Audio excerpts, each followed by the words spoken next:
provoked events.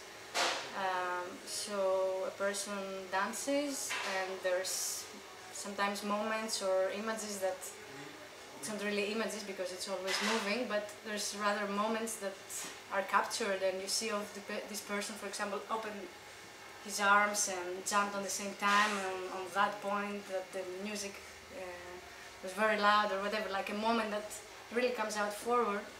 And for me that can be translated as a phenomena in the world of dance. But now I explained a very big one. Can also be something very subtle phenomena. It's just a very little movement that you do and you manage to express something through that.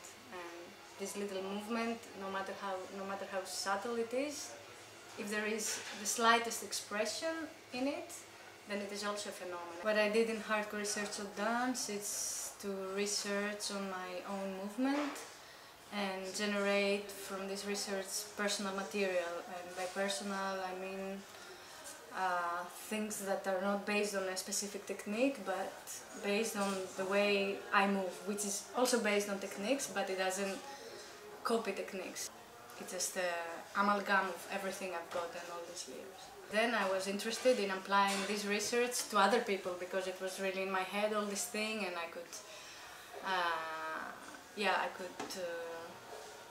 could apply it as good as I could because it was really in my mind, but I was interested in seeing if it works actually with other people. I had the word spectacle a bit in my mind, more than the solo for sure. The solo I didn't even start to think of a piece when I did hardcore research on dance. I just researched and suddenly there was the opportunity of showing my research. So then I did want it with phenomena to think of the word spectacle a bit more.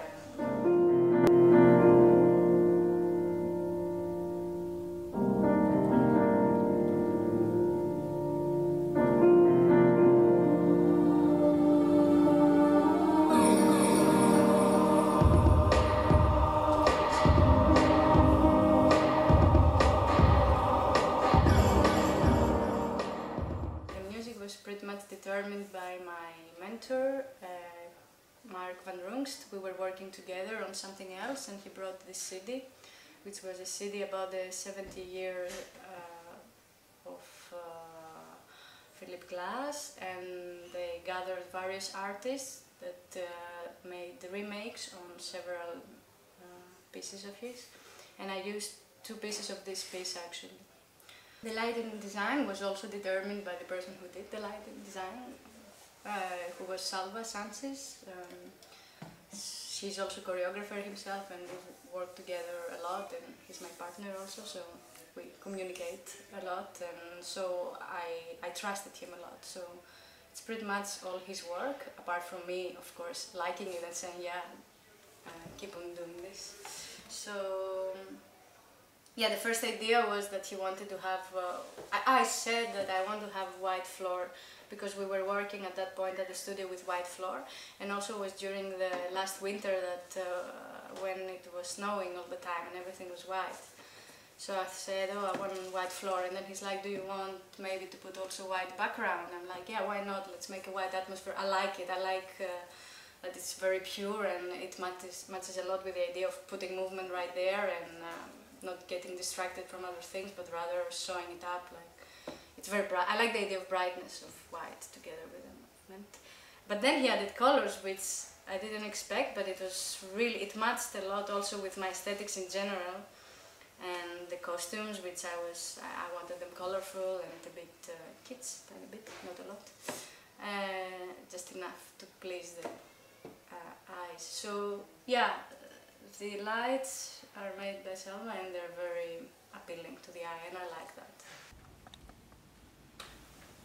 I also don't think a lot of the word abilities, I think rather of the word possibilities. I feel like our bodies have endless possibilities.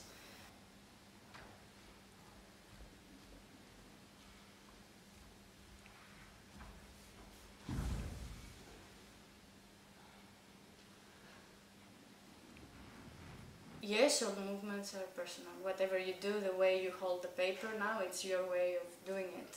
But this doesn't mean that we don't borrow or that we don't copy even. But even when you copy, you know why you copy, or you don't know, but it's your decision that you copy, and it becomes personal in the end. And of course the most interesting is not when you copy, it's when you make something out of what you've seen through your whole life in sense of movement, but also in everything you picked. If you are interested in dance and in movement, you should come and see my performance.